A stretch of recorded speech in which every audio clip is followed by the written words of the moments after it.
Hello Squirrels and welcome back to PPM6 TV. Today what it is another rummage in the bargain bin of gun mics. Now last time out we looked at this, the AKG 516-EB, and found it, I think, a very effective performer at a bargain price. That bargain price being around about $150 when I snagged this one, which is in rather good condition, all things considered. Now we put this up against the classic Sennheiser MKH416, and you can see they're fairly similar. The 568 is a bit fatter and just a touch longer there. You can see just a touch longer than the 416. And the 416 kind of has a certain solidity in the hand, apart from, I think, the sort of XLR bit, which I think was maybe changeable in the original version. So that's just a little bit wobbly, but nothing to write home about. Two excellent mics, I think. And today we're going to throw another challenger into the mix. This is from Japan. It's an Audio-Technica 4073A, and it is indeed made in Japan, so that should maybe give us a little bit of pause. And you can see that, again, is a little bit shorter, and indeed quite a bit lighter.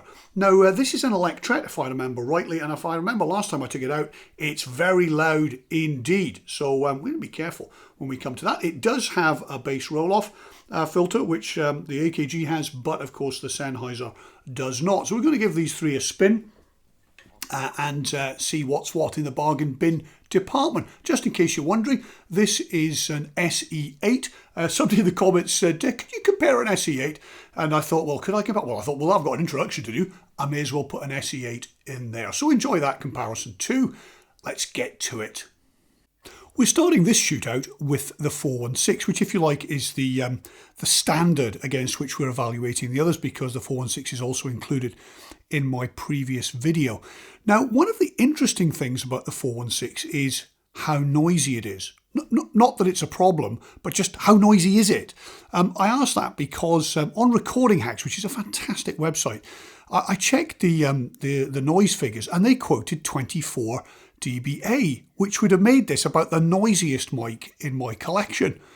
I thought that can't be right. And so I had a look at the instruction manual, and that quoted two figures, an unweighted figure of 27 dB and a weighted figure, dBA, which is what we normally quote, of 16, which sounds much better and much more like it.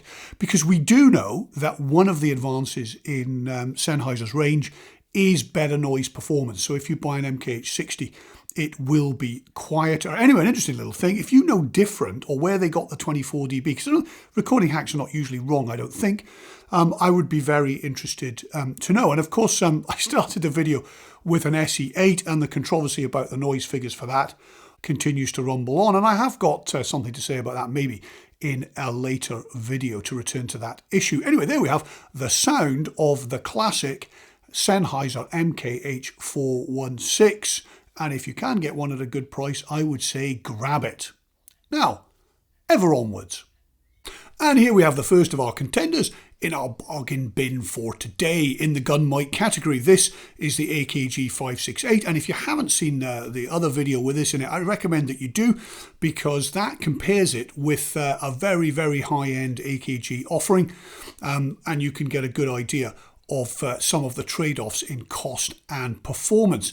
But today it's kind of arm wrestling another contender, but this one is not from Austria or indeed Germany, but from Japan.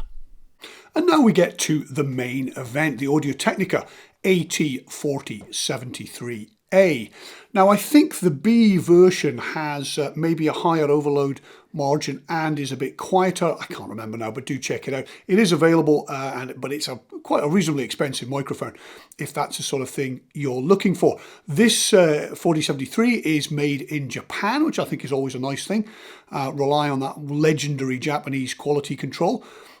It's incredibly loud. I took 10 dB out of my RME mic amp.